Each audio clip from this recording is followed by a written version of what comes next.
Hi. So obviously I was going to lead the march this morning, but instead they let me say a few words. But first of all, I just want to say thank you so much. Thank you to everyone that's here, and thank you for letting me be here. It's an honor.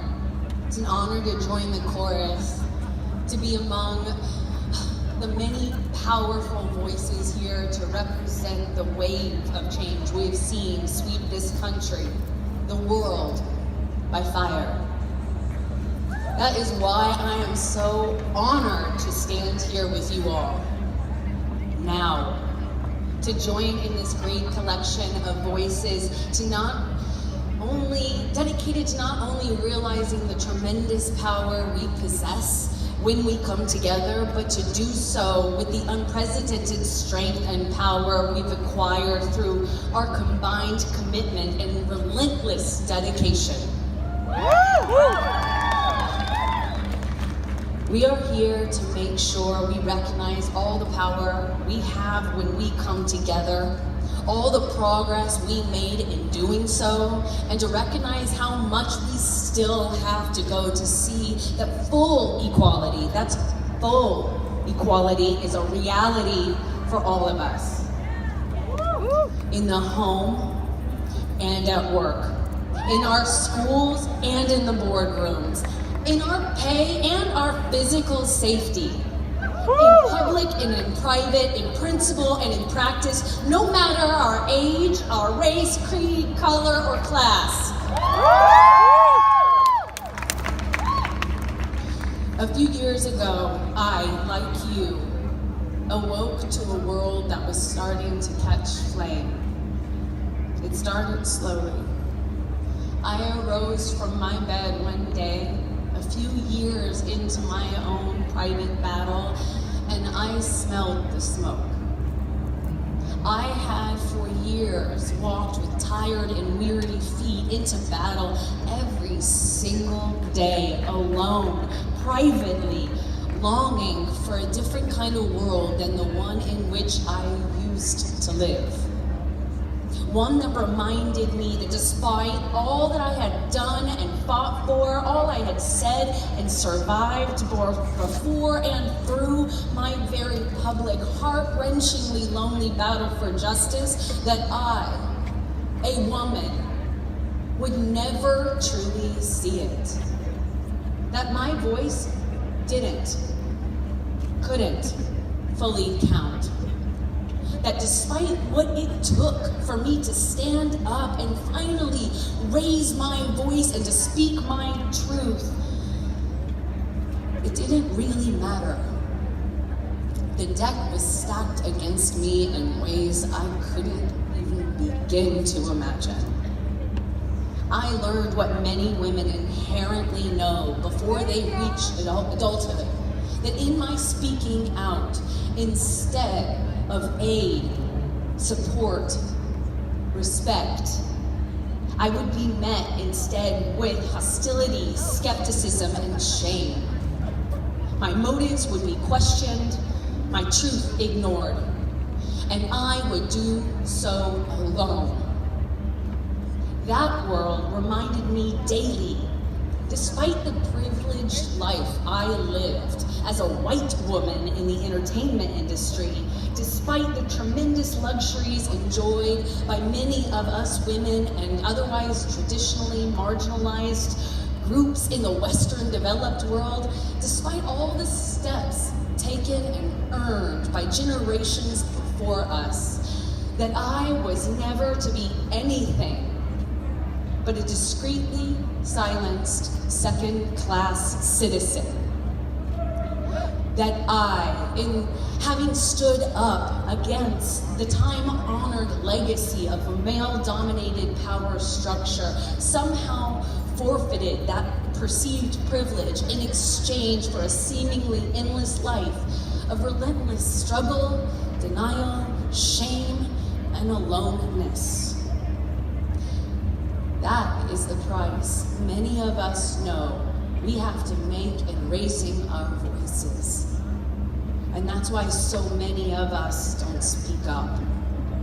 We know intuitively, long before we are old enough to vote, that kind of freedom isn't really ours unless we accept that condition. That freedom from us comes at all too high a price. Our voice. And I, for one, think silence and acceptance is simply too damn high a price to pay.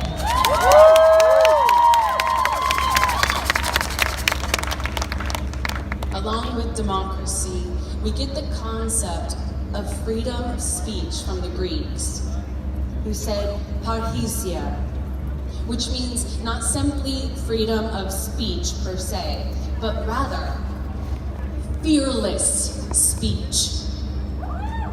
The freedom to speak truth to power. Freedom to speak truth to power. And to me, that is freedom. That is equality. When we no longer have to forfeit our dignity, our respect, or our safety in order to do just that.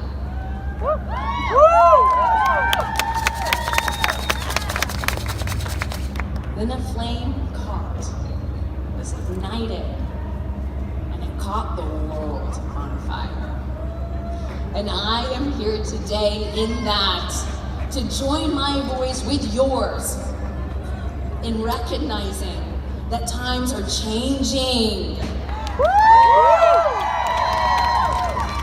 And they are changing because we stepped out of the shadows and into the light and lifted our voices into a movement, recognizing that we, together, standing shoulder to shoulder, comprise a vast, unstoppable force for change.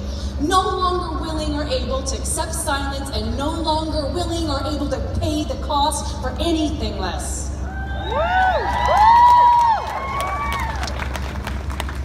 You, like me, see yourself not as a victim to this world, but rather as a member of it, of a growing class of women, people, committed to our place in the fight for a new one.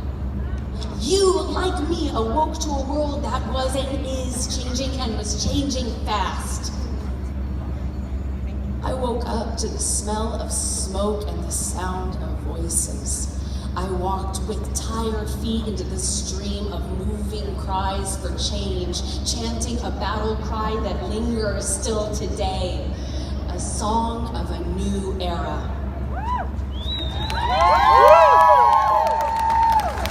This is the song of a new generation of voices, minds of people, daughters of a generation of equality. We have inherited far too much to be resigned to accept injustice, and together we are far too strong to excuse it any longer.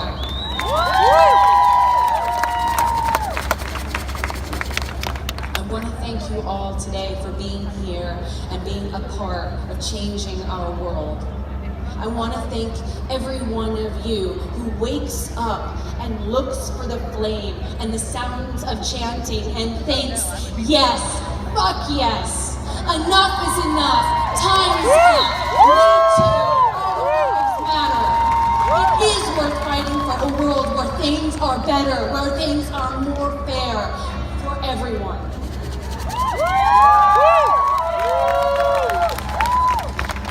People like who I am honored to stand here and welcome to the stage next.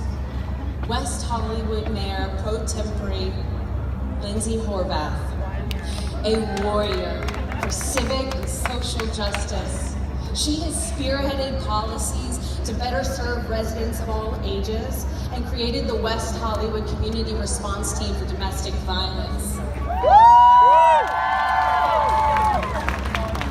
Mayor Pro Tempore is a leader on women's issues, leading a global campaign to end violence against women and girls. She also champions for LGBTQ rights and represented the city of West Hollywood in the National Equality March in Washington, D.C. In short, she's a badass. And she is working tirelessly to make our communities safer, healthier, and more inclusive. Please welcome Mayor Pro Tempore Lindsay Lorbeck.